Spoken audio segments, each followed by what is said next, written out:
Olá a todos os participantes, obrigado por terem entrado. A gente vai esperar alguns minutinhos aqui até estabilizar a conexão de todos os participantes e a gente vai começar o webinar de resultados do terceiro trimestre do Pátria Infraestrutura Core, Energia Core, FIPE, PICE. Então, só alguns segundos aqui até que todos se conectem e nós vamos dar início aqui ao webinar.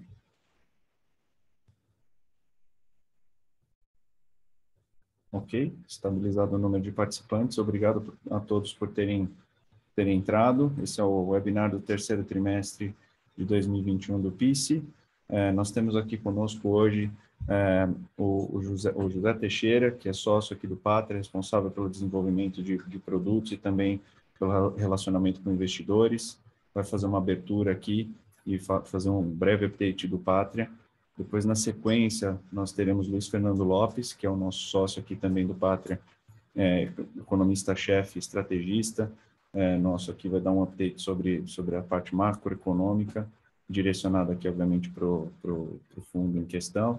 E depois a gente tem o Fernando Chican, que é o gestor do fundo, responsável pela gestão do fundo, Managing Director do Pátria, vai fazer um update do fundo em si, das atualizações do portfólio. E aí depois nós vamos abrir para perguntas e respostas. Fiquem à vontade para mandar as perguntas pelo módulo do Q&A, que está aqui disponível, e eventualmente, se vocês tiverem qualquer dificuldade, nosso e-mail também vai estar à disposição, eu vou mandar aqui no chat. Um bom webinar a todos, vou passar a palavra para o José Teixeira e volto no Q&A.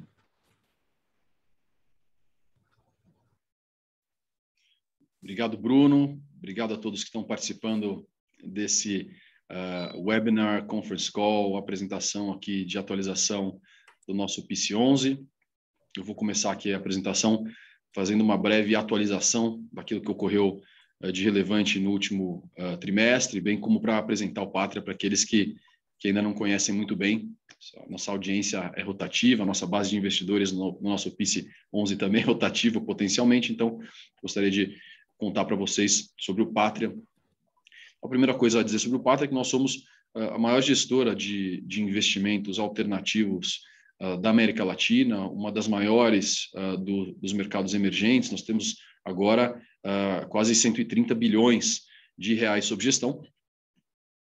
Nossa origem se deu nos anos 90, no formato ainda de um banco de investimento, Banco Patrimônio, que gradualmente, né, à medida que os sócios foram amadurecendo, começou a fazer investimentos em private equity, em real estate, imobiliário, né, em infraestrutura e assim por diante, e desenvolveram o que é hoje Pátria Investimentos. Né? Pátria que foi por bastante tempo, na década passada, na década que está se completando agora, foi sócio da Blackstone, maior investidora de ativos alternativos do mundo, e que nesse início de 2021, em mais um estágio de amadurecimento institucional, fez o seu IPO na Nasdaq, né?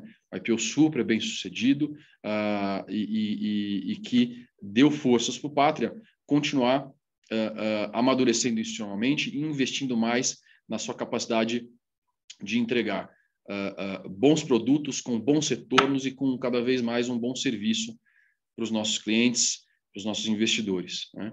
O Pátria, na última vez que a gente se falou, no comecinho do primeiro trimestre, reportando sobre o segundo trimestre de 2021, a gente tinha praticamente 80 bilhões de reais sob gestão. Vocês veem aí quase 50 bilhões de reais na área de private equity, quase 25 bilhões de reais na área de infraestrutura, que justamente é a área na qual está inserido o nosso PICE 11.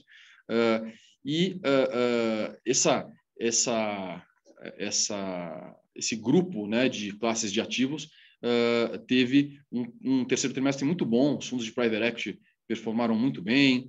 A área de infraestrutura, como vocês devem ter visto nas notícias recentes, teve uma participação super destacada, histórica até para a gente, né, num leilão histórico para o país, que foi o leilão do 5G. A nossa empresa do portfólio, o Winit, ganhou um dos leilões, uma coisa super legal que a gente conquista para a gente, também uma oportunidade da gente ajudar no desenvolvimento do Brasil, que é muito o espírito aqui de nós, sócios e equipe toda do Pátria. Então, o trimestre foi super legal por conta disso, mas também foi super legal porque, até em linha com o que a gente falou durante o nosso IPO, né, o processo do nosso IPO, a gente queria investir, né, em expandir o nosso portfólio de produtos, expandir a nossa capacidade de atender os nossos clientes. E num momento de contexto macroeconômico volátil, com uma série de incertezas, o que a gente fez no terceiro trimestre que é muito bacana? A gente fez a aquisição de uma gestora baseada no Chile, mas que investe em toda a América Latina, chamada Moneda. Né? Então, aqueles 80 bilhões de reais sob gestão se juntaram mais 50 bilhões de reais sob gestão. Metade disso, quase 25 bilhões de reais, ou aproximadamente 25 bilhões de reais em crédito, então em renda fixa, produtos de renda fixa, muito interessantes, né? Produtos de renda fixa com liquidez, muito frequentemente dolarizados, né? Buscando retornos típicos assim de 6% em dólar com liquidez diária ou 10% em dólar com liquidez trimestral. Então, produtos, imagina, você tem ali uma oportunidade de, nesse momento de volatilidade, comprar um instrumento de renda fixa que é dolarizado, que tem uma rentabilidade em dólar muito interessante. Bom, é isso que a aquisição do Moneda significa para os nossos clientes, que a gente vai colocar nas nossas plataformas, nas nossas parcerias com distribuidores locais, esse tipo de produto. Além de, obviamente, também fortalecer a nossa área de equities, né, de investimentos em ações listadas. Então, é isso que o Moneda representa para a gente. Com isso, a gente tem no Pátria aquilo que já era a plataforma líder em investimentos em empresas de capital fechado, ou seja, em private equity, nossa área mais antiga, mais tradicional, desde 1994, produzindo retornos ali de mais de 25% ao ano. A nossa área de infraestrutura, que vocês já conhecem bem, o Pátria, nos principais protagonistas de investimentos em infraestrutura no Brasil, e o próprio investimento que vocês têm aqui no PIC11 faz parte desse nosso universo de infraestrutura. Agora também com Moneda, que é o maior gestor de investimentos de crédito como asset independente na América Latina, se juntando aqui à sociedade do Pátria, vocês também vão ter acesso a produtos da mais alta qualidade em crédito, em renda fixa, tanto em reais como, acho muito interessante para o momento atual, em dólar. Tá bom? Então, acho que esse que é o update do que aconteceu aqui no Pátria, os grandes eventos aqui da nossa sociedade, da nossa empresa Pátria Investimentos ao longo do terceiro trimestre. E acho que com isso eu completo aqui minha participação, passando a palavra para o Luiz Fernando Lopes, o nosso economista-chefe, que vai contar um pouquinho sobre o atual contexto macroeconômico e o que ele significa para os seus investimentos em geral e, obviamente, que em específico para o nosso querido PIC11. Um abraço. Obrigado, Zé. Boa tarde a todos. Bom, a nossa ideia aqui hoje é discutir com vocês o cenário econômico naquilo que é mais relevante não só para o desempenho do fundo, mas também com a decisão de investimento de vocês. Então, isso posto, próximo slide, por favor. A gente vai começar com a parte que mais impactou o preço de ativo no Brasil recentemente, a famosa estrutura termo de taxa de juros. Esse é o gráfico que vocês veem do lado esquerdo. Essa é a projeção que o próprio mercado faz do que vai ser a taxa de juros no curto, médio e longo prazo. Uma estrutura normal de juros, como a gente diz, ela normalmente tem uma inclinação positiva, né? O juro no curto prazo tem um risco associado menor, o cenário mais de longo prazo é mais incerto, aí você tem que colocar um prêmio de risco um pouco maior. Essa é uma história que a gente estava vendo, por exemplo, na estrutura termo de juros do começo de outubro. Subsequentemente, o que a gente viu foi uma piora significativa de expectativas dentro do Brasil. A gente vai discutir daqui a pouco do que se trata isso. A estrutura a termo de juros inteiras pulou para cima, né? Os juros subiram muito e ficaram, como a gente diz, flat, né, em inglês, que é praticamente sem muita diferença entre o curto e o médio e o longo prazo. Está tendo um ajuste de expectativas ao longo dos últimos dias, então vocês vão ver que a curva mais recente ela já voltou um pouco, mas o que nos interessa na discussão aqui é, primeiro, a subida de taxa de juros. Você tem, como os juros é utilizado como fator de desconto para calcular o valor presente de qualquer ativo, tudo que está sendo descontado é um juro maior, o preço tem que cair. Então, todos os ativos, por exemplo, listados em bolsa, a própria bolsa de valores, fundos imobiliários, fundos de infraestrutura caíram o valor. Então, esse é o principal fenômeno que está sendo descrito aqui. Razões para essa piora. Bom, obviamente houve uma deterioração das expectativas fiscais no Brasil. O grande motivo provavelmente foi esse. Justifica-se uma piora de juros nessa proporção que a gente chegou a ver ali até o começo de novembro, e que agora já está uma percepção de juros, pelo menos uma projeção de juros um pouco menos salgada, A gente acha que não. O cenário fiscal no Brasil sempre inspira cuidados, é um cenário que tem que ser acompanhado com um microscópio quase que diariamente, mas olhando os números especificamente, a gente vê no gráfico do lado direito, a linha azul clara mede para vocês o déficit público consolidado do setor público no Brasil, o governo federal, 27 estados e 5.570 municípios, mais as empresas estatais não financeiras. A gente teve um problema, um desafio fiscal muito grande o ano passado, um déficit que chegou na casa de 14% do PIB, mas hoje o Brasil é um dos países, não é só a nossa avaliação, é a avaliação do Fundo Monetário Internacional, é um dos países que está promovendo a mais rápida redução de déficit público do universo das grandes economias. Talvez a Rússia se compare ao Brasil em termos de diminuição do déficit público. E como resultado disso, a linha azul escura que vocês também estão vendo, que mede a dívida como proporção do PIB, né, a dívida consolidada, a dívida interna e externa, também governo federal, estados e municípios e empresas estatais não financeiras, era um déficit que cresceu no ano passado, mas não chegou a alcançar os famigerados 100% do PIB, agora ele está em queda. Então, o cenário fiscal do que os números nos permitem ver está longe de sinalizar um desequilíbrio. Não é um cenário tranquilo, mas é um cenário que não justifica uma explosão de taxa de juros. Mas existem, obviamente, outros fatores que determinam também a estrutura a termo de juros. A gente tem que falar de inflação. Mas, para falar de inflação aqui, eu vou pedir para o nosso colega Nazir Tarraf, que faz parte da equipe econômica, vai discutir com mais detalhe vocês o que está acontecendo com a inflação no Brasil. Nazir? Obrigado, Luiz. Bom dia a todos aí novamente. Então, falando um pouco de inflação, né, como o Luiz comentou, teve esse choque de credibilidade, né, muito atrelado à alteração do teto de gastos, né, apesar da situação fiscal bastante confortável, mas, obviamente, a inflação incomoda, né, não só os investidores de uma forma geral, mas também a população. A ideia nessa página aqui é a gente mostrar para vocês a inflação um pouco mais no detalhe e identificar as potenciais tendências. A tabela do lado esquerdo mostra para vocês aí a variação em 12 meses de dois dos principais índices de inflação no Brasil. A gente está falando aí do IPCA, né, que é o índice de preço ao consumidor, e do IGPM, que é o índice geral de preço. A gente mostra não só o item cheio, mas também os subitens, né, dentro de cada um deles. Então, por exemplo, quando a gente está falando de IPCA, a gente tem alimentos e bebidas, habitação, artigos de residência, até educação e comunicação. A história básica aqui dentro do IPCA é uma pressão inflacionária que começou principalmente em produtos de consumo básico, né? Então a gente está falando aí de alimentos e bebidas, hipermercados, supermercados, produtos de limpeza, muito pela natureza da pandemia, né? Especialmente no início do ano passado. Num segundo momento, quando a população ficou mais confortável com esse consumo básico, a pressão inflacionária migrou aí para itens de consumo mais discricionário, então a gente está falando de artigo de residência, vestuário, e essa pressão inflacionária dura até hoje. E, mais recentemente, o que a gente tem aí é um aumento de preços de energia, né? A gente está falando não só do custo de energia elétrica, né, que entra dentro dessa linha de habitação que vocês veem aí, mas também preço de combustíveis, né, que entra dentro dessa linha de transportes. E, por acaso, essas duas linhas hoje, né, são o que pressionam mais o índice como um todo. Do lado do IGPM, só para lembrar um pouquinho da composição, a gente está falando aí de 60% de atacado, 30% de preço a consumidores e 10% de construção civil.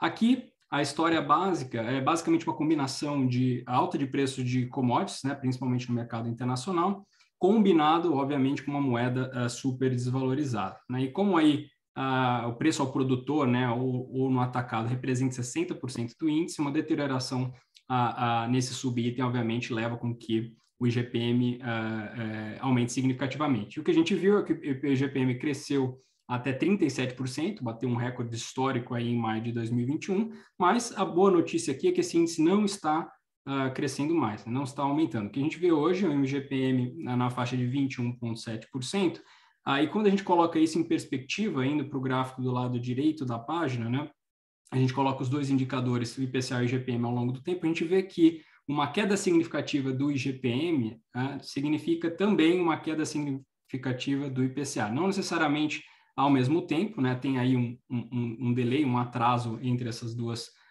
pernas, mas olhando aqui para frente, isso é mais provável que o IPCA atinja um pico e continue uma queda mais substancial. E fazendo um simples exercício aqui, se a gente pegar esse IPCA que hoje está rodando a 10,7%, e expurgar o efeito de habitação e transporte, que são basicamente aqueles aumentos de energia que eu comentei para vocês, gente está falando ainda de uma inflação que hoje estaria rodando abaixo de 5%, né? Então, reforçando aí essa ideia de que, apesar das crises que a gente teve, né, Covid, alta de preço de commodities, maior preço de energia, parece que a gente está virando a página do ponto de vista de inflação, obviamente salvo por uma crise mais agravante do ponto de vista de termos hidrológicos e de energia também. Mas, para isso, né, a gente passa para o próximo slide aqui, aí eu passo a bola de volta para você, Luiz. Obrigado, Nazir. Então, é possível, gente, a gente ter um aumento adicional de inflação por conta de problemas de energia? Sim, é uma história que a gente viu ao longo desses últimos meses, mas é mais provável que a gente veja o contrário ao longo dos próximos meses, que é, acompanhando a curva de hidrologia que vocês estão vendo no gráfico do lado esquerdo, né? Por que a curva de hidrologia, o nível médio dos reservatórios é importante? Porque ainda hoje, mais de 60% da energia elétrica gerada no Brasil é por usinas hidrelétricas. A gente avançou bastante em outras fontes alternativas, como a solar e vento e também biomassa, mas quase 2/3 da energia ainda depende do nível de água nos reservatórios hidrelétricos no país. E a gente está mostrando para vocês as curvas ao longo dos últimos anos. Vocês podem ver as curvas coloridas. Na verdade, são os últimos anos que mostram o efeito da mudança climática global, que os reservatórios no Brasil têm ficado baixos já há algum tempo, por isso que você tem que acelerar, inclusive, essa mudança de matriz, que é inclusive, um dos objetivos do nosso fundo de infraestrutura, geração de energia com fontes alternativas. E o que nós estamos vendo aqui é que o motivo da preocupação e da alta de preço que a gente viu durante boa parte dos últimos meses foi a curva vermelha, que vocês estão vendo, que é a entrada nessa estação chuvosa que nós estamos agora no final do ano, foi a pior de toda a série histórica. E aí, normalmente, essa curva baixa até o final do ano, a virada de dezembro para janeiro, e só depois, com as chuvas pesadas de verão ali, por volta de janeiro, fevereiro, março, é que os reservatórios ficam para um nível mais confortável. Mas aí, o que ocorreu é que a curva parou de piorar já na virada de setembro para outubro, e ela está se comportando de uma maneira mais benigna. Então, se a gente extrapolar essa curva, supondo que não tem nenhuma mudança, e as chuvas de verão mais pesadas vierem, e o nível dos reservatórios aumentar, o que vai acontecer é que o governo não vai esperar até abril do ano que vem para rever a bandeira tarifária vermelha. Ele vai rever antes, significa uma queda de preço de energia e é um choque benigno, é o contrário do que a gente viu nos últimos meses. Preço de energia caindo, você puxa o IPCA para baixo, a gente viu, você tem uma contribuição não desprezível em termos de impacto no IPCA como um todo. Isso muda a história de taxa de juros ao longo de 2022, muda a história de preço de ativo real pela mudança do fator de desconto. E aí, o fator que a gente tem que já discutimos o fiscal, já discutimos a inflação, a gente acha que ainda vai ficar mais para frente para ser definido é o que nessa piora de expectativas do aumento da taxa de juros está relacionado com o ciclo político. Então, a gente coloca para vocês aqui do lado direito a nossa expectativa do que é o produto interno bruto do Brasil, né, o crescimento real da economia. Primeira mensagem que a gente gostaria de deixar para vocês aqui, a gente vai entrar no ciclo eleitoral. Ciclos eleitorais no Brasil são complicados, são polarizados, têm sido bastante tensos, mas ninguém vai ser eleito no Brasil para destruir o conjunto de reformas que foram feitas ao longo dos últimos anos, que estão descritas ali no canto inferior esquerdo do direito, muito menos as reformas mais recentes que foram feitas ao longo dos últimos 2, 3 anos. Então, a discussão, na verdade, é preservar essas reformas e avançar e talvez fazer mudanças em algumas outras coisas, talvez uma legislação ambiental, uma política ambiental mais efetiva e assim por diante. Então, nós vamos ter um crescimento esse ano da ordem de 5%, o ano que vem a gente já contratou uma desaceleração no cenário básico e mesmo no cenário mais pessimista tem uma desaceleração, só que ainda também nesses cenários, passado o ruído eleitoral, passada a incerteza, a gente acha que se tira muito da mesa esses fatores que contribuíram para a piora de expectativas, a economia tem como reagir. O cenário alternativo que vocês estão vendo aqui é um cenário no qual isso não está incorporado, nenhum desses que eu falei, mas está no base e o pior, mas está incorporado no cenário melhor. Se a gente tiver uma hidrologia mais favorável, na linha do que a gente discutiu no gráfico do lado esquerdo, e a inflação começa a cair antes do que está se imaginando, e aí isso já permite uma revisão de política monetária, isso deflagra vários outros efeitos positivos. Então, você pode ter um cenário, supondo que a hidrologia é melhor, supondo que a inflação é melhor, que se o ambiente externo não piorar, e se o ciclo político for tenso, mas não for dramático, a gente tem muito espaço para crescer. Então, não é o cenário mais provável, Mas, para vocês terem ideia, a gente deixou aqui um cenário alternativo positivo. A economia ainda tem um desemprego muito alto, ainda tem a utilização de capacidade da indústria baixa, a economia poderia crescer o ano que vem parecido com esse ano, sem nenhum problema se a expectativa, se o ambiente de expectativa fosse outro. Infelizmente, ainda não é o cenário mais provável, mas mesmo com o cenário básico e o cenário mais pessimista, é uma história de crescimento mais lento que depois com uma perspectiva de aceleração para 2023. Essas são as ideias principais. A gente pode discutir muito mais do que isso na sessão de perguntas e respostas, mas a gente interrompe por aqui momentaneamente e eu passo a palavra para o meu colega.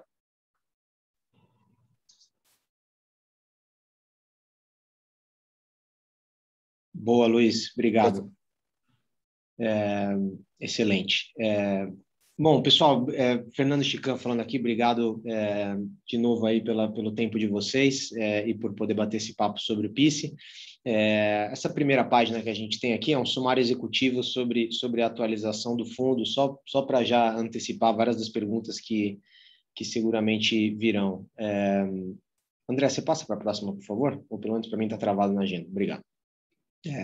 Então, acho que a primeira mensagem importante é que, como vocês têm acompanhado nos nossos comunicados, o portfólio está totalmente alocado, né? A gente alocou os recursos captados no fundo no início do ano de acordo com o esperado em 3 ativos eólicos, tá? O portfólio está bem alocado em debentures, tá? Então, o portfólio hoje é um portfólio de renda fixa com retorno contratado e atrelado à inflação.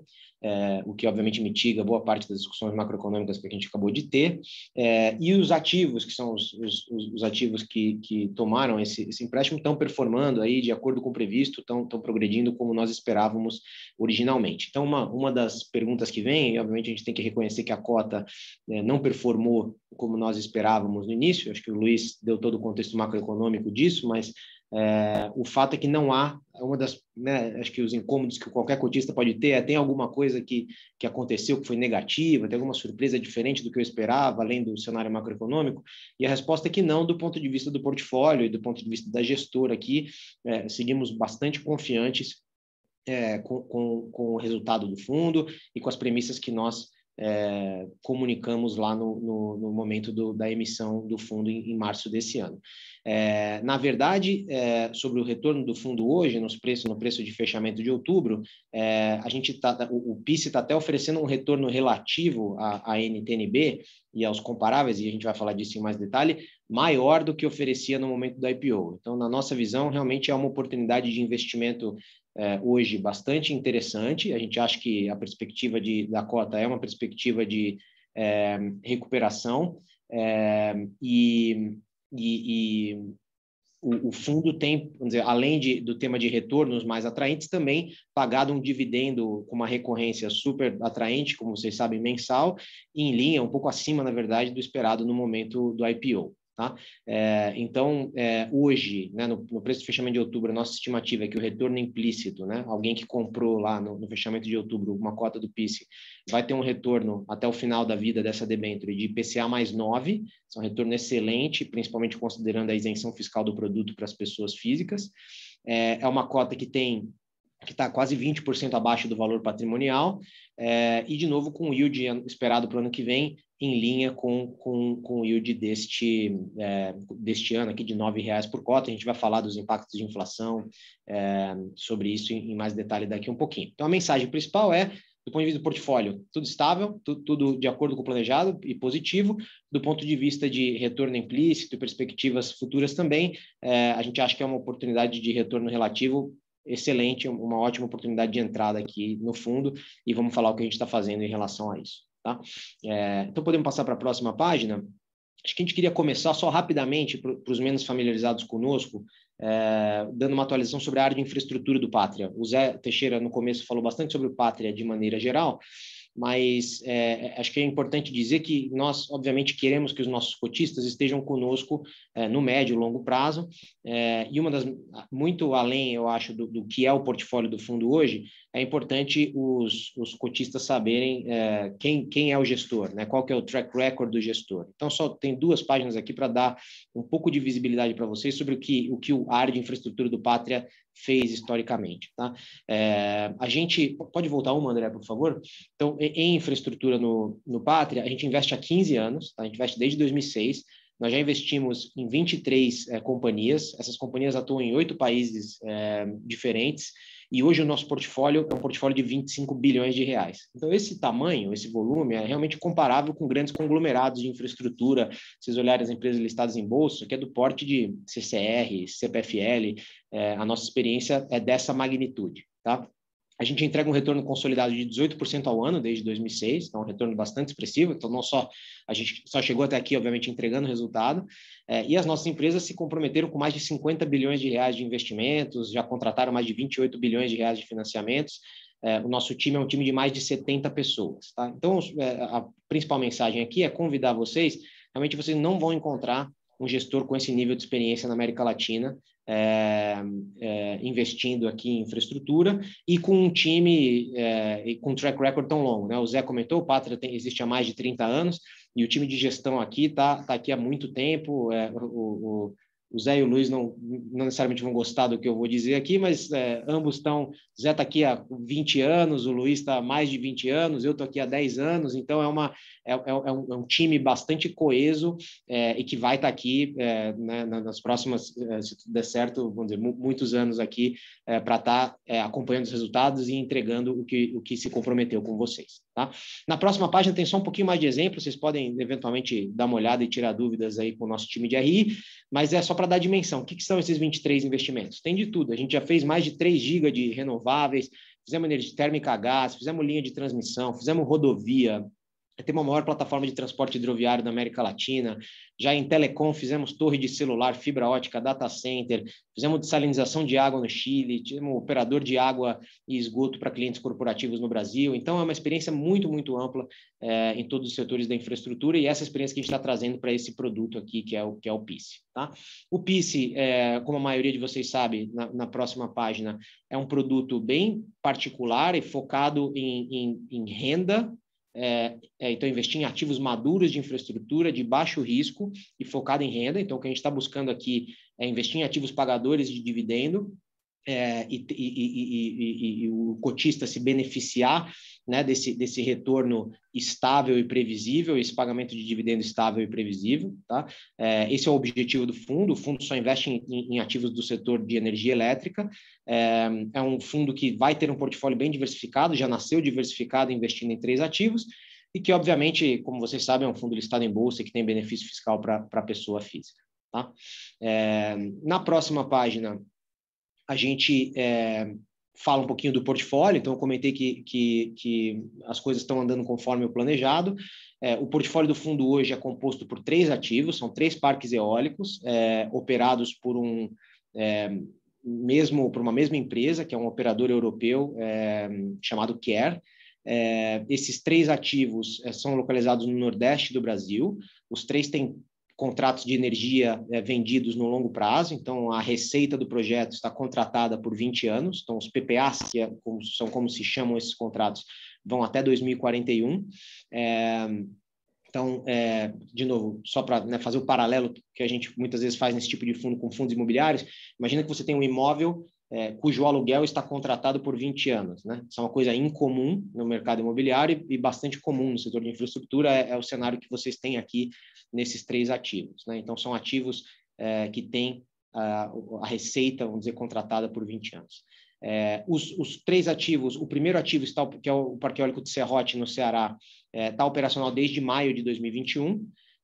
O Parque Eólico de Serra do Mato, que também é no Ceará, está operacional, está entrando em operação agora. Na verdade, hoje a gente espera que seja a entrada em operação formal do projeto. Todas as torres já estão montadas e comissionadas, então hoje é um dia feliz aqui para o PICE. E o Parque de Afonso Bezerra está em construção, está com mais ou menos 80% de avanço físico e vai ficar pronto na primeira metade do ano que vem, tá? De acordo com aqui o esperado no momento da emissão. Tá? O que é importante dizer, como a maioria de vocês vai se lembrar, esse fundo investiu nesses parques não através da compra das ações dele, então o fundo não é dono de ações ordinárias dos parques, nós somos donos do ativo, nós somos donos de debêntures que foram emitidas pelos ativos. Tá? Então, como eu disse, esse é um portfólio de renda fixa que tem elementos de equity, como a gente chama, né? que essa debênture é uma debênture que é repaga com os dividendos do projeto, é uma debênture de 20 anos, mas, entretanto, com retorno contratado, com retorno definido e uma mecânica de repagamento pré-estabelecida. Tá? Só para dar um pouquinho mais de elementos sobre o que aconteceu nos ativos no último trimestre, o Parque Eólico de Serrote, como eu disse, já estava totalmente operacional, o parque está operando bem, tem taxas de disponibilidade acima do que nós projetávamos para esse primeiro ano, já está o CAPEX totalmente feito, toda a dívida desembolsada, todo o equity já aportado. Então, aqui, tudo avançando bem. No Parque Eólico de Serra do Mato, como eu disse, está entrando em operação agora, todo o equity já foi aportado, o CAPEX em linha com o esperado e a dívida do BNB, que é o credor sênior do projeto, já está sendo desembolsado normalmente. Então, esse projeto está entrando em conclusão agora, de acordo com o esperado, um pouquinho antes do esperado. E o Parque de Afonso Bezerra, no Rio Grande do Norte, ele teve um pequeno atraso na linha de transmissão. Tá? Ele deve atrasar, de acordo com as nossas expectativas, de 1 a 2 meses, o que nós vemos hoje versus o que nós imaginávamos lá no início. Agora, o que é importante dizer é que, dado o mecanismo, dado a nossa debenture, né, e como ela foi estruturada, esse atraso de 1 ou 2 meses, e eventualmente até atrasos um pouquinho mais longos do que esse, que nós não esperamos, não afetam nem o retorno do fundo, nem o yield do fundo. Tá? Então, diferente de outras situações, se nós fôssemos donos do projeto e atrasasse 1 mês e gerasse menos caixa, talvez, né, tivesse um yield um pouco menor. Não espera-se que seja o caso aqui, porque o nosso instrumento tem mecanismos de proteção tanto para atrasos como para eventuais sobrecustos. Tá? Então, o projeto teve um pequeno atraso, mas que, de novo, nós não esperamos que impacte de nenhuma forma os dividendos nem o retorno do projeto, tá? Do fundo. Então, isso é sobre o portfólio. Rapidamente, na próxima página, a gente só queria reforçar esse tema da diferença entre o nosso instrumento e o que a maioria dos FIPs e ES tem, que são ações ordinárias, né, que ser dono de um ativo. Tá? Então, a gente trouxe um exemplo numérico aqui para trazer para vocês, porque realmente este fundo, dado o portfólio que tem, deveria fundamentalmente comandar um prêmio, ou seja, negociar uma taxa de desconto menor do que outras alternativas, por ser um portfólio de renda fixa e não de renda variável. Tá? Então, qual que é o exemplo que a gente está trazendo aqui? Imagine um projeto de geração eólica que tem 100 milhões de reais de receita, tá? Descontados os custos, tem 78 milhões de reais de EBITDA, tá? E descontada basicamente o pagamento de dívida, tem uma geração de caixa e, portanto, de dividendos de 27 milhões de reais. Tá? Se você fosse dono de metade desse projeto, você receberia dividendos, né? Se o Pátria fosse dono de metade desse projeto, receberia dividendo de 13 milhões de reais, tá? Por arredondamento aqui, obviamente, a diferença, né? Então, 13 milhões de reais por ano. Isso é o que aconteceria nesse cenário hipotético, desse ativo hipotético. Tá? Agora, imagina que houve uma estimativa errada aqui e a geração eólica do projeto, ou seja, o quanto ventou e o quanto gerou-se de energia, foi 90% do que se esperava, né? Ou seja, 10% abaixo. Tá? O que aconteceria aí? Bom, a receita líquida não seria 100, seria 90, os custos seriam os mesmos, então o EBITDA seria 68 e não 78, e a geração de caixa seria 17 e não 27. Né? 50% dos 17, de novo, por arredondamento, seriam 8. Tá? Então, os dividendos de alguém que fosse dono desse projeto cairiam de 13 para 8. Cairiam aí 40% mais ou menos. Tá? E a TIR, ao longo da vida de 20 anos, assumindo que isso não acontece só em um ano, mas acontece sempre, a TIR cairia de IPCA mais 6,5 para 4,2. Tá? Obviamente, alguém diria que ainda é resiliente, esse erro de geração é um erro importante na estimativa, mas existe um risco, né, disso acontecer em qualquer ativo eólico ou solar ou de qualquer natureza. Então, esse é o risco de qualquer ativo de infraestrutura, vamos dizer assim. Tá? O que acontece no nosso caso é o seguinte: apesar de, ainda que houvesse, né, não que nós esperemos que seja o caso, mas ainda que houvesse uma geração menor do que o esperado nestes 3 parques eólicos, e a receita fosse menor, o EBITDA fosse menor e a geração de caixa fosse menor, existem 2 coisas que não mudam: o nosso retorno e os dividendos que o fundo vai receber. Por quê? Primeiro porque nós temos um mecanismo de proteção sobre os dividendos do projeto. Nós temos um mecanismo de preferência sobre os dividendos do projeto. Então, independente se os dividendos do projeto são 17 ou 13, o nosso percentual dos dividendos vai aumentar se os dividendos do projeto forem menores. Então, se os dividendos do projeto, nesse exemplo hipotético, fossem 27, nós teríamos 50% dos dividendos. Se eles fossem 17, ou seja, 10 milhões de reais menor, a gente teria aproximadamente 80% dos dividendos de forma a preservar o que os nossos cotistas vão receber. Tá? Essa é uma melhora importante, ou uma vantagem importante deste fundo em relação a outros FIPS do mercado, né, que investem em ações ordinárias, que investem nas empresas, porque ele tem menos volatilidade no dividendo anual, né, no yield, e também menos volatilidade na TIR ao longo da vida dos 20 anos. Né? Então, a gente já falou sobre isso em outros momentos, no material publicitário, em outros webinars, mas a gente quis trazer esse exemplo numérico para ajudar a todos a ter clareza de como isso mais ou menos funciona. Obviamente, esse tema é razoavelmente complexo, então, se houverem dúvidas, por favor, nos façam as perguntas no Q&A e também para o e-mail do RI do PICE. Tá? Na próxima página, a gente fala um pouquinho sobre a performance do fundo. De novo, como eu comentei, a cota não performou bem, a cota de todos os FIPS não performou bem. Em parte, isso fundamentalmente faz sentido, como o Luiz falou, de um ponto de vista macroeconômico, né? Com o aumento da taxa de juros entre março e hoje, a cota fundamentalmente de qualquer ativo como esse deveria cair um pouco. Tá?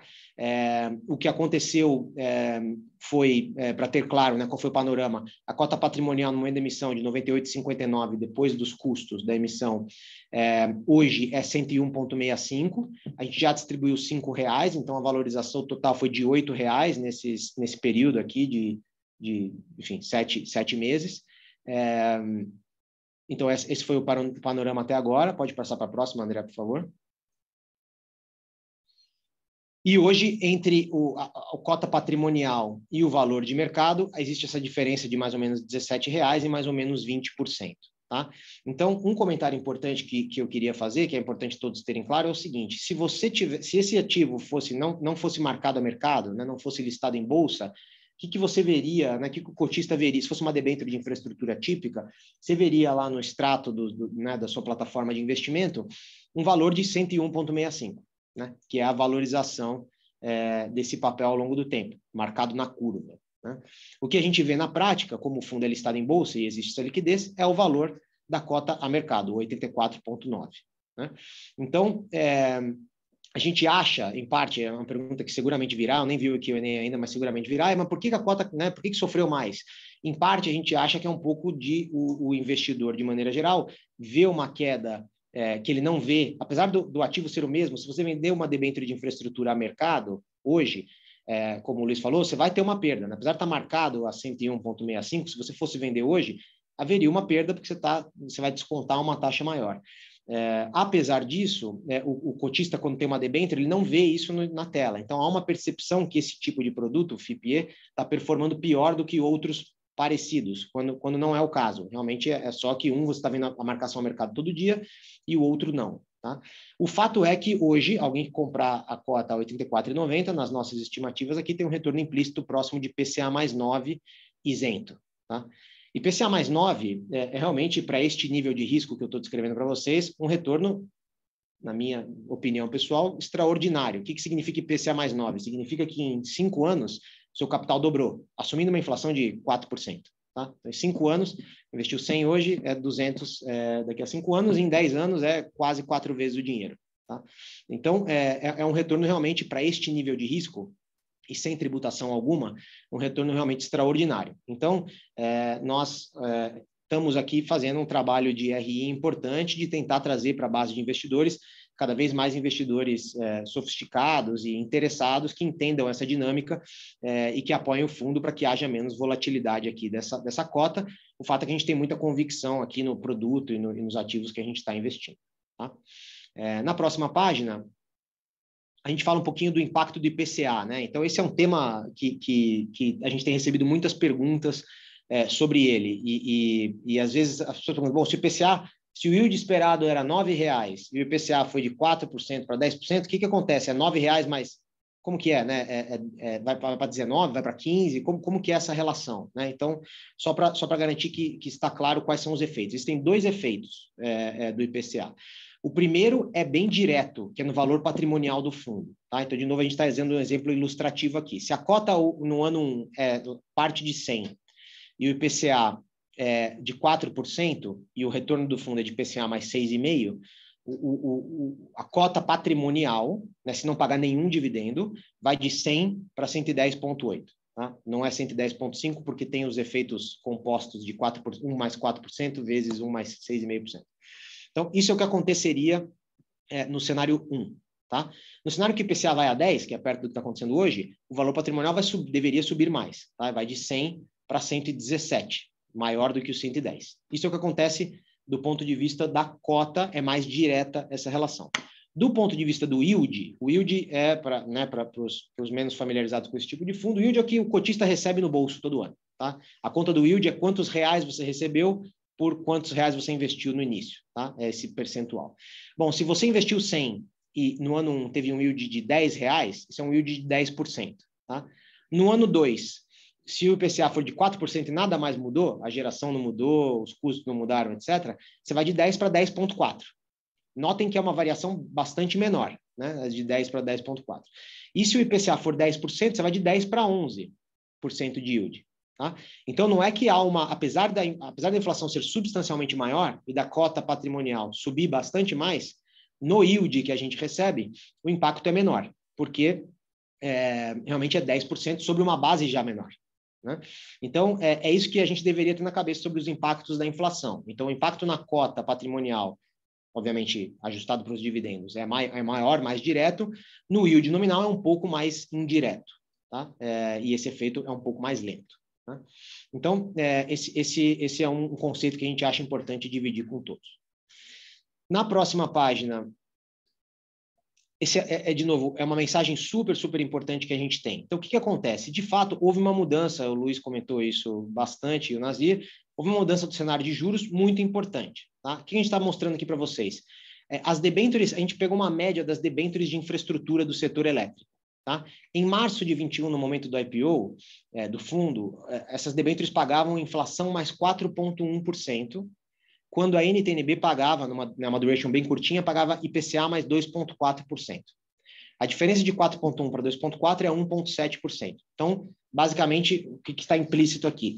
Que os investidores falavam, olha, para eu tomar um risco corporativo, um risco de crédito de uma empresa, eu preciso de 1,7% a mais por ano do que o risco Brasil. Tá? O que aconteceu em outubro foi que o risco Brasil, né, aumentou, o IPCA foi para 4,8%, foi um aumento importante, só que as debêntures de infraestrutura foram para 5,8%. Então, a diferença entre um e outro caiu bastante, caiu de 1,7%, né, a diferença do risco corporativo para o risco Brasil, para 1%. Então, o spread que se pediu para investir nesse tipo de instrumento foi menor. Tá? O que aconteceu com o PICE foi o contrário, na verdade. O PICE, no momento da IPO, tinha um prêmio de 300 basis points, ou seja, 3% sobre a NTNB, e hoje tem algo como 3,8% sobre a NTNB. Isso obviamente, mostra mais uma vez essa indiciocracia, né, essa oportunidade de compra do PICE, porque fundamentalmente, o que o PICE tem dentro dele é um ativo de renda fixa de infraestrutura, muito comparável com essas debêntures de infra. Então, alguém argumentaria que o spread entre o PICE e essas debêntures de infra deveria ter se mantido. Se tivesse se mantido, né, e o PICE não tivesse negociando a IPCA mais 8,9, tivesse negociando a IPCA mais 7,4, que é um spread similar, a cota ainda se valorizaria R$10. Tá? Então, de novo, isso não é acreditar que o PICE vai negociar melhor do que outras debêntures de infra. Se negociasse com o mesmo spread de outras debêntures de infra, a cota tem um potencial para se recuperar da ordem de R$10, está perto de R$95. Então, de novo, a gente controla pouco, a gente faz o que a gente pode sobre a marcação ao mercado da cota, né? Então, o fundo está em market maker, a gente está fazendo uma gestão de RI muito ativa, mas o fato é que a gente está muito concentrado no fundamento. E no fundamento, a gente acredita bastante que tem uma oportunidade aqui de valorização da cota bastante importante, tá? Por essas razões que a gente acabou de comentar. Sobre expectativa de distribuições, que é uma pergunta também bastante frequente, acho que a gente já comentou, né, nos níveis atuais, entre março e fevereiro, a gente está distribuindo da ordem de R$9, tá? Essa expectativa de distribuição, isso foi o que a gente distribuiu até hoje, um pouquinho acima do prospecto que a gente espera que aconteça até fevereiro. Esse é um yield na cota de outubro de 10,6%, tá? E obviamente já falamos bastante do retorno. E aí uma pergunta que vem muito é para o ano que vem, tá? Para o ano que vem, a gente espera que as distribuições se mantenham em R$9 por cota, tá? Esse valor deve variar um pouco, tá? A gente não espera que ele varie muito, porque existem várias variáveis aqui, que qual é a data exata de pagamento dos dividendos do projeto, qual é o IPCA, qual é a geração, quais são como é a performance exata do projeto. Então não dá para cravar se vai ser 8,5, 9, 9,5. Acho que tem alguma variação em torno desse número, mas o que nós esperamos é que seja de ordem similar, tá? Que seja aproximadamente aqui R$9, em linha com o que a gente está pagando hoje e em linha com o prospecto, na verdade, um pouco acima do prospecto. Essa já era a expectativa que nós tínhamos lá no momento da emissão em março, tá? Então, de novo, isso aqui no preço atual vai dar um yield acima de 10% ao ano, com retorno implícito, como nós falamos, de IPCA mais 9 no preço de fechamento de outubro, tá? A gente está muito animado. Uma pergunta que seguramente virá hoje nós estamos pagando esses dividendos mensalmente. Sobre o ano que vem, isso ainda não está definido, se a gente vai conseguir continuar pagando mensalmente ou se pode ser trimestral. A gente, obviamente, vai tentar que seja mensalmente, mas, como eu disse, depende um pouco da frequência de pagamento dos ativos. A gente acha que tem boa chance de continuar sendo mensal, mas pode ser que tenha aqui uma mudança para trimestral em algum momento, ou pelo menos temporalmente, tá? Não deveria, de novo, pensando em um cotista aqui que está pensando no médio prazo e até em linha com outros produtos do mercado, isso não deveria ser uma mudança muito adversa. O valor do dividendo em si não vai mudar, é só talvez algum delay aqui de 1 ou 2 meses entre uma distribuição e outra, francamente mais frequente do que a maioria dos outros FIPs do mercado. Acho que essa era a última, André, ou tem mais alguma? Era a última mesmo. Então, ótimo. Então, com isso, eu passo a palavra para o Bruno. Acho que a gente tem boas perguntas aí e animado para endereçá-las. Bom, obrigado a todos aí pelas perguntas. Recebemos várias perguntas aqui ao longo da apresentação. Se alguém quiser mandar alguma pergunta, a gente ainda vai deixar aberto aqui o módulo de Q&A. A primeira pergunta aqui, e é uma pergunta para o Luiz Fernando, é uma pergunta a respeito de qual a expectativa nossa de uma alta em relação à taxa de juros no Brasil, considerando a perspectiva de aumento de juros nos Estados Unidos, né? Qual que é a nossa visão sobre esse tema? Ok. Obrigado, Bruno. Obrigado, Chican. O que a gente está achando, gente? Política monetária aqui no Brasil está se antecipando, ela trata de problemas domésticos, né? A inflação que a gente tem está muito acima da meta, mas ela está se antecipando a alta de juros nos Estados Unidos. Então, o raciocínio que a política monetária no Brasil depende muito do juro nos Estados Unidos só é válido se você tem um financiamento da dívida interna brasileira relevante sendo feita por estrangeiro. E, na verdade, não é o que acontece. Vocês pegarem um total de dívida pública brasileira detida por estrangeiro sob qualquer tipo de instrumento, não dá 10% do volume total. Então, o investidor estrangeiro não tem nenhum papel relevante, nem na formação de preço, nem na necessidade de financiamento. Então, o que vai acontecer é que o juro no Brasil vai subir o que for necessário para que a taxa de juros chegue no nível que acelere a convergência da inflação IPCA para a meta. A gente acha que deve ter pelo menos alguma coisa em torno de 3 pontos percentuais a mais de juro para subir. Então, a gente está aqui um pouco abaixo de 8%, a gente deve ir para a proximidade de 11%. Pode ser que tenha um ruído no mercado quando os Estados Unidos começarem a subir juros. porque outros mercados emergentes não têm a situação do Brasil. Eles dependem muito mais de financiamento de investidor estrangeiro, ou eles têm uma situação que não é o caso da economia brasileira, onde o grau de endividamento, né, tecnicamente a gente fala, a alavancagem do setor público e do setor privado, são muito, muito piores do que do Brasil. Então, o que acontece quando os juros internacionais começam a subir, esses países entram em crise financeira, em crise fiscal, etc. Não é o caso do Brasil. Pode ser que surja um ruído de curto prazo por conta dessa associação. O Brasil é um mercado emergente, não vai sofrer como os outros. Isso não é, a gente acha que, não, ao fim e ao cabo, não é o que vai acontecer, mas ainda tem um pedaço de ajuste de taxa de juros tem que ser feita para endereçar o problema da inflação no Brasil. Então, sim, os juros vai subir nos Estados Unidos, provavelmente em algum momento a partir do ano que vem. A gente não acha que vai ser o caso na Europa, em outros países avançados, e mesmo no caso dos Estados Unidos, quando eles vão subir juros, a gente acha que vai ser bem cauteloso, bem modesto, porque os Estados Unidos é uma situação de uma economia que depende significativamente do investimento estrangeiro para financiar a própria dívida local. Alguma coisa como 1/3 da dívida dos Estados Unidos, na verdade, é carregada por estrangeiros, e os Estados Unidos é uma economia muito alavancada do ponto de vista de dívida pública, do ponto de vista da dívida do setor privado. Então, se eles subirem o juro muito rápido nos Estados Unidos, isso provoca um efeito devastador na economia americana. Então, vai subir aos pouquinhos. Enquanto isso, o Brasil provavelmente já fez a maior parte do ajuste de juros que tinha que ser feito. Então, a gente acha que pode ter um ruído de curto prazo, mas não é isso que vai determinar o nível de juros do Brasil de médio e longo prazo.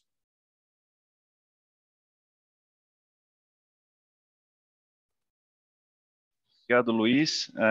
Agora eu tenho uma pergunta aqui para o Fernando Chican. Obviamente, os outros fiquem à vontade aí para complementar. Mas, basicamente, porque as cotas do cota A, né, do PIS 11, têm tido uma desvalorização, enquanto as cotas da classe B, PIS 12, têm se mantido o valor. Isso é uma questão de liquidez. Essa é uma ótima pergunta que a gente tem recebido bastante. O PIS 12 foi uma classe de cotas que a gente emitiu antes da oferta pública, foi uma oferta restrita que tem um grupo menor de investidores e que transaciona menos. Tá? Então, um grupo de investidores que fez investimento maior, né, para entrar, né, foram 50 investidores que comprometeram perto de 150 milhões de reais, e o que acontece é que há menos transação nessa cota, né? Basicamente, esses cotistas estão olhando mais o longo prazo e acabaram vendendo menos, tá? Então, tem menos liquidez de fato. O PIS 11 está pulverizado, né? No momento do IPO foram 4.500 CPFs, se eu não me engano, e houveram mais transações e resultou aí que houveram transações num nível de preço menor. A gente está fazendo a nossa melhor gestão possível do ponto de vista de liquidez. A gente tem market maker no fundo, que é o próprio Banco Itaú. A gente está acompanhando isso de perto para tentar evitar que, né, pequenas vendas façam oscilações muito grandes do preço da cota, mas, como eu disse, é uma coisa que nós não controlamos muito. Então, a razão dessa discrepância é essa. De fato, hoje, o preço do PIS 12 relativo está maior, porque é um volume de transações menor, basicamente não tem cotistas dispostos a vender abaixo desse preço. Essa é a razão. Obrigado, Fernando. Tem uma outra pergunta aqui a respeito do PIS, se existe algum ativo em avaliação no pipeline para aquisição. Boa pergunta também. Tem muita coisa no pipeline, a gente está muito animado com as perspectivas de novos investimentos em infraestrutura com esse perfil de renda. Então, eu e o time temos trabalhado bastante em novas oportunidades. Agora, a gente reconhece que não é um momento de mercado ideal para novas emissões, com a cota onde está. Então, a gente está sendo bastante seletivo com o tipo de oportunidade. A gente não vai fazer uma emissão relevante aqui e diluir cotistas atuais, a não ser que seja muito benéfico para os cotistas. Então, existe sim bastante coisa que a gente está olhando. Fundamentalmente, o que a gente quer é aumentar esse fundo, cada vez ter um portfólio mais diversificado, com melhores retornos, porque isso é o que é bom para o cotista, e também, na medida que a gente aumenta o fundo, aumenta a liquidez e reduz esse risco de quedas abruptas na cota por pequenas vendas. Então, é isso que a gente vai mirar no médio prazo, é isso que a gente está buscando fazer, mas com muita cautela também de não fazer emissões num preço em que não faça sentido para os cotistas atuais. Então, esse é o dilema o balanço que a gente está buscando encontrar. Obrigado, Fernando. Tem uma pergunta aqui interessante a respeito do skin in the game, né, que seria a participação do Pátria, da equipe de gestão no fundo e perguntando se a gente pode abrir qual que é o tamanho da participação. Se você permitir, eu respondo essa, Fernanda. A gente tem 52 milhões de reais aí entre Pátria e equipe de gestão, pessoas relacionadas aqui do PICE, investidas no fundo. Então, skin in the game bastante forte aqui, no sentido de em proporção, em valor e, inclusive, se me permite dizer, em percentual aqui do patrimônio da equipe. Então, um percentual importante. Só para complementar isso, Bruno, isso é da nossa cultura, tá, pessoal? Assim, a gente realmente, antes de lançar um fundo como esse, discute-se entre a equipe de gestão e todos os sócios do Pátria a contribuição individual da pessoa física de cada um. Então, de fato, as pessoas da ligação foram lá e obviamente, eu incluído, fizemos aportes, eu principalmente, aportes relevantes aqui no fundo, e somos cotistas do fundo, e temos as mesmas preocupações aqui e interesse de vocês, tá? Ou de vocês que já são cotistas. Bom, obrigado, Fernando, por complementar aqui. Tem uma pergunta interessante aqui também de um investidor, no sentido de fazer uma analogia entre a debenture, né?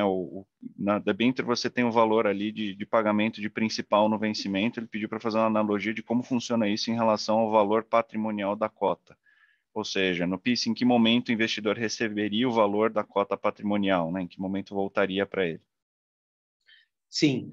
Ótima pergunta. Então, de fato, numa debênture, assim, o que é parecido, né, entre uma debênture de infra e esta nossa debênture, uma debênture de infra típica e essa nossa debênture aqui? O que é parecido é que o retorno é estabelecido, contratado com a contraparte, né? Isso é o que é igual, e obviamente a isenção fiscal. Esses são os elementos similares. O que é diferente é a dinâmica de repagamento, né? No nosso caso, a dinâmica de repagamento é um percentual dos dividendos. Então, se num ano os dividendos forem maiores, a gente vai receber mais, se forem menores, a gente vai receber menos. É por isso que, então, obviamente, tem um pouco mais de incerteza no yield anual. Isso é mitigado pelo mecanismo de proteção que eu comentei, mas é um pouco menos, vamos dizer, previsível e claro do que simplesmente dizer, olha, o cupom é tal, né? O cupom é 7% ou 8%. Né? Então, essa é a diferença. O que vai acontecer na prática é que essa é uma debênture de 20 anos, tá? Então, uma debênture um pouco mais longa.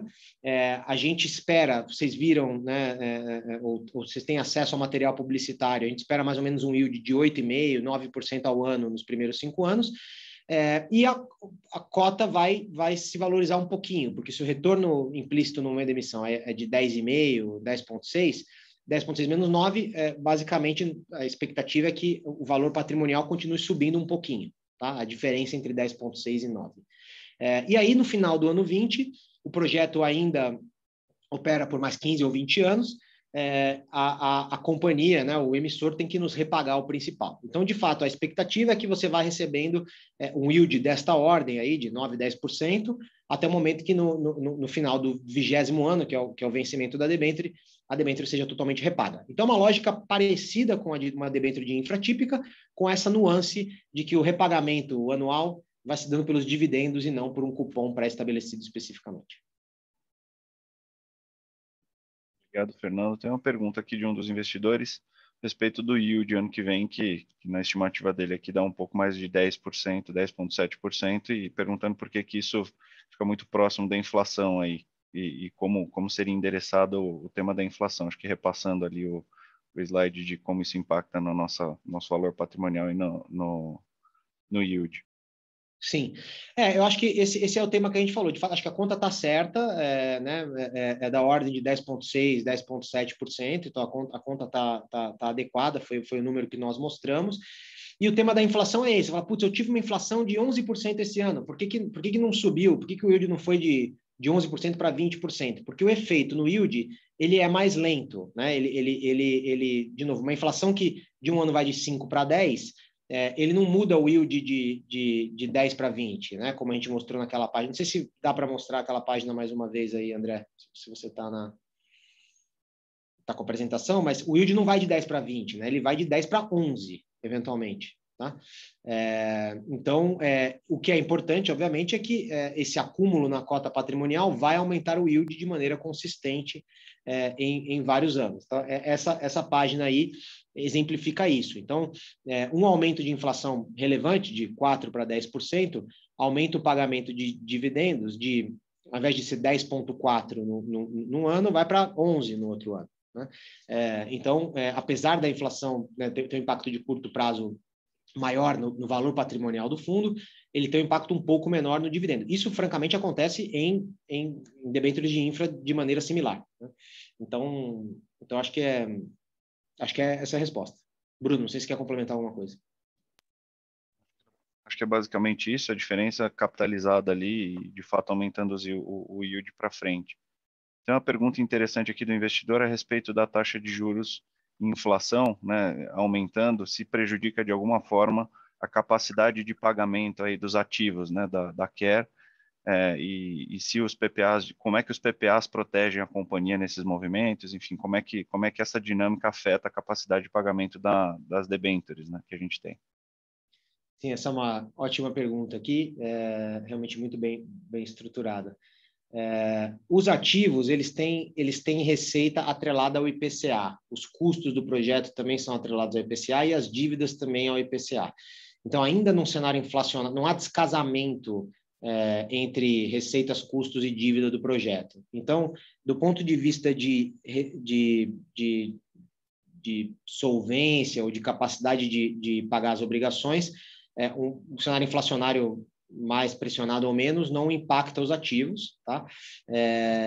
E não impacta os retornos reais, né? Os retornos descontados da inflação. O que vai acontecer naturalmente é, no cenário de mais inflação, o retorno em termos nominais, né? Os yields, os dividendos, etc., vão ser maiores, mas em termos reais, ajustados pela inflação, não. Tá? Então, essa é a resposta. Não há esse risco de descasamento entre, por exemplo, CDI e IPCA nesses ativos. Tem uma pergunta aqui interessante de investidor também a respeito de como que fica a distribuição. Acho que é importante, apesar de, enfim, a pergunta veio recentemente, então acho que é importante esclarecer, a gente falou na apresentação, como é que vão ficar as distribuições a partir de fevereiro, se vai ter alteração e se a gente pode manter a expectativa de distribuição mensal. De novo, esse é um comentário super importante. A gente espera que o nível de dividendos num período de 12 meses seja mantido, né, por volta de R$9 por cota, essa é a nossa expectativa. A gente tentará, né, a nossa expectativa é tentar manter distribuições mensais, mas isso depende da performance dos projetos, de quando os projetos pagarão as primeiras distribuições. Tá? Então, é possível que a gente tenha distribuições trimestrais por algum período, ou é possível que a gente mantenha mensalmente. Tá? Então, a resposta é, num período de 12 meses, a distribuição, o grau de confiança altíssimo que será parecido, mas pode haver variação entre mensal e trimestral, estamos avaliando esse tema. Tem uma pergunta específica aqui, se tem algum tipo de garantia ou fiança ou coobrigação referente, enfim, das debêntures em relação à baixa geração. Acho que aqui no contexto também se tem alguma proteção da baixa geração ali em relação ao percentual distribuído. Essa é uma pergunta super legal e importante. Então, nosso pacote de garantias está no âmbito dos projetos, tá? Então, o que nós temos de garantias são as ações dos projetos, todo o caixa que os projetos geram, né? A gente não tem, né, um corporate guarantee ou uma garantia do acionista lá na Europa de aportar se faltar. Então, no limite, a gente tem a proteção só dos ativos. Tá? A gente tem um grau de conforto grande, porque basicamente o valor das nossas debêntures é mais ou menos metade na nossa avaliação, mais ou menos metade do valor dos projetos. Então, tem muito espaço para os projetos performarem abaixo do esperado e ainda assim a gente ser totalmente repago, né? Basicamente, o valor dos projetos é muito maior do que, na nossa avaliação, do que o valor das debêntures. Uma pergunta de investidor aqui, por que no segundo ano aí do fundo não tem nenhum aumento ali não existe um aumento nominal ali no valor de 9, vai para R$9 e não está aumentando em relação ao IPCA? Sim, acho que essa é uma boa pergunta também, é uma combinação de vários fatores, tá? Primeiro, importante dizer que esses R$9 são acima do que nós esperávamos no momento da IPO, então já existe um ajuste aí, né? No momento da IPO, se eu me lembro bem, era de 8,5%, né? E não esses R$9. Então, esse é um elemento. O segundo elemento é que vocês devem se lembrar que, nesse primeiro ano, como os ativos ainda não estavam operacionais, não rodaram um ano inteiro operacionais, esse dividendo que nós pagamos em parte foi uma renda garantida, né, captada com os recursos do fundo. Então, intencionalmente, né, o nível do primeiro e do segundo ano são similares, né? É o que estava lá já no material publicitário. Então, há um aumento em parte do IPCA, tem esse tema do primeiro ano que eu expliquei, e tem também o tema de que a gente não está cravando o número exatamente, porque, como eu disse, esse número está sujeito a variações da performance dos ativos, de qual vai ser o nível de IPCA, quais são as datas dos pagamentos, etc. R$ 9,00 não é uma estimativa ultra precisa, nós estamos comunicando que esse será o dividendo e não mudará, estamos comunicando que será desta ordem de grandeza, pode ser que venha a ser um pouquinho maior, obviamente também pode ter um ajuste para baixo, apesar da gente não esperar. A gente tem aqui ainda mais umas 20 e poucas perguntas aqui que a gente está endereçando, mas, enfim, são várias. Posso falar uma, Bruno, que eu vi, claro, que eu acho importante aqui, que enquanto você perguntava para o Luiz, eu vi uma pergunta, né? Acho que uma das perguntas que foram feitas foi: Fernando, você está falando que isso aqui é um portfólio de renda fixa, por que na XP eu vejo isso como renda variável, né? Por que tem a cotação a mercado? Acho que o que é importante dizer é que esse fundo, no futuro, a gente espera investir em ações de empresas de infraestrutura, né? Não é um portfólio apenas de renda fixa, e é um fundo listado em bolsa, né? Um fundo listado na B3, que tem marcação a mercado, então a liquidez do ativo faz com que acaba sendo um produto de renda variável por essas duas razões. Por regulamento, ele pode investir em equity, e porque ele é listado em bolsa e tem essa liquidez. O que é importante, entretanto, é o cotista saber que o que ele está comprando ao investir nesse fundo, o ativo deste fundo, hoje é um instrumento de renda fixa, né? Então, isso faz com que haja essa, vamos dizer, oportunidade de investir no ativo de renda fixa com este nível de retorno hoje. Tem uma pergunta aqui importante, Fernando, em relação ao prazo final das debêntures aqui dos 20 anos, se vai ter uma amortização final ou se o valor pode ser reaplicado, né? O valor corrigido pelo IPCA vai ser reaplicado. Ótima pergunta. Então, acho que por regulamento, o gestor tem a possibilidade de reinvestir os recursos num prazo muito curto se eu não me engano, 2 meses, a gente eventualmente poderia fazer. A gente não espera que seja o caso. No momento que essas debêntures sejam, né, repagas lá na frente, esses recursos devem ser devolvidos. Aí a pergunta que pode vir é: acaba o fundo? A gente não espera que acabe o fundo, porque a gente espera fazer novas emissões e investir esses recursos. Esta porção das debêntures será devolvida, mas a gente espera que o fundo tenha vários outros ativos que vão continuar existindo dali em diante, né? Então, a resposta é essa. Acho que haverá um repagamento importante, é isso que a gente espera, mas o fundo continuará existindo. Esse é um fundo de 99 anos. A gente tem aqui várias perguntas que eu só recomendo aí quem puder, dos investidores que puderem e eventualmente não conseguirem as respostas aqui live, podem encaminhar para a gente no ri.pice@patria.com. E tem uma pergunta direta aqui: se a gente pensa em fazer uma emissão em relação ao pipeline que a gente vê pela frente, abaixo do valor patrimonial, abaixo do valor da cota aí do fundo. Acho que obviamente, se nós pensamos sobre essa possibilidade, acho que sim, a gente tem essa discussão aqui com os distribuidores, etc., para pensar o que faz sentido, né? Vamos dizer que, por hipótese, essa cota né, orbite aí em R$90, né? Isso significa que o fundo nunca mais poderá fazer nenhuma emissão. Acho que isso não é uma atitude positiva para os cotistas. O fundo vai acabar ficando com pouca liquidez, com pouca atenção e com retornos, vamos dizer, baixos, né? Então, é uma coisa que nós, de novo, pensamos em qual é a melhor forma de lidar com essa situação.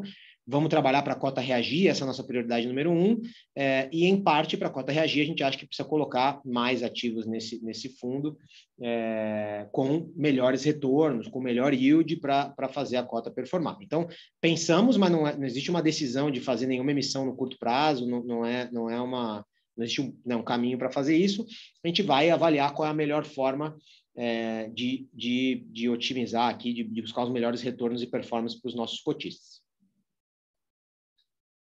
Tem mais uma pergunta aqui, Fernando, interessante a respeito de quais são os temas de ESG do fundo aqui, do Pátria, quais são as iniciativas até do portfólio aí que a gente pode comentar. Sim, esse tema de ESG é, obviamente, super importante e presente para nós. O fundo é um fundo que só investe em ativos de geração de energia renovável. O Pátria é signatário do PRI, dos princípios de investimento responsável da ONU. Temos uma política de diligência de atuação de ESG super estabelecida, e o fundo tem essa temática, né? Os ativos em si têm um impacto super positivo nas comunidades locais no Ceará e no Rio Grande do Norte. Tem uma atuação super, super bacana lá, que nós não podemos tomar crédito, liderada pela Care, que é o nosso parceiro. Então, esse framework de investimento realmente permeia tudo que nós fazemos. Por acaso, eu estou numa sala aqui, não sei se vocês conseguem ver atrás de mim, com imagens de ativos eólicos que nós investimos e somos acionistas lá no Chile. Então, essa temática de investimento em geração renovável e ESG é uma temática que está conosco há mais de 15 anos, como eu falei, quando nós começamos a investir em energia renovável no Brasil. Então, as iniciativas são várias. Eu acho que no nosso site de RI a gente vai dar mais publicidade para esse tema. Bom, a gente está chegando aqui ao fim, a gente já estendeu 10 minutos aqui em respeito a todos. Vou fazer uma última pergunta aqui que surgiu e é importante para nós aqui, se a gente tem algum tipo de colocação com a CVM ou com outros órgãos aí para transformar esse fundo, que hoje é para investidores qualificados, em um fundo para investidores em geral. Então, esse é um tema importante que a gente tem visto. Aí, Fernando, se você quiser complementar, fica à vontade também.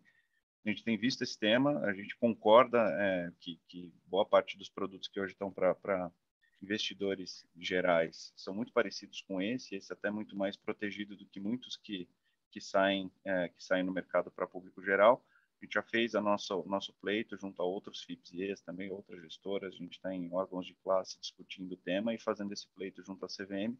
No limite, essa é uma decisão deles e, de fato, a gente está trabalhando para que aconteça e a gente mantém vocês informados aí sobre as evoluções, mas não tem como a gente alterar simplesmente o regulamento aqui para que isso aconteça sem a permissão da CVM. Com isso, aí, Fernando, se tiver alguma pergunta aqui especial aí para finalizar, fica à vontade, mas com isso acho que a gente encerra de novo. A gente tem aqui mais ou menos 20 perguntas para responder, então peço desculpa se alguém aí não conseguiu a resposta. A gente encoraja aí que envie um e-mail para ri.pice@patria.com. A gente vai ter o prazer de responder. Obrigado pela participação. A gente teve uma série de investidores aqui e contem conosco aí e agradecemos pela confiança no investimento. Do meu lado aqui, obrigado, Bruno. Eu só queria reforçar realmente esse ponto. Obviamente, uma hora, eventualmente, a gente não consegue cobrir todos os temas, ou algumas das nossas respostas foram rápidas ou não tão claras. A gente realmente está aqui 100% à disposição para dirimir qualquer dúvida que os nossos cotistas ou investidores potenciais interessados no fundo tenham. Então, por favor, nos escrevam e a gente vai responder de maneira bem assertiva e rápida a todos. Tá? Muito obrigado pelo tempo. Foi um prazer bater esse papo e a gente está ansioso para a próxima aqui.